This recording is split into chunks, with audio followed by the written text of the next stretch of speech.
Land records are the backbone of rural family research, and federal land records in particular are both free and underused.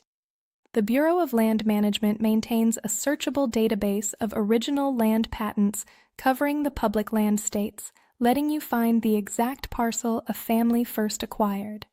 For homestead claims, the real treasure is the case file held at the National Archives. It can contain the claimant's naturalization documents, proof of residence, descriptions of the buildings they put up, and sworn statements from neighbors who testified on their behalf. Those witnesses are documented associates you can trace. County-level deed records then follow the land forward, who sold to whom, when, and often the relationship between them, since land moved through families constantly. A deed reciting heirs of a named person is effectively a family tree recorded in the courthouse. Our research team uses land records to connect historical families to living owners today. If this was useful, please like and subscribe.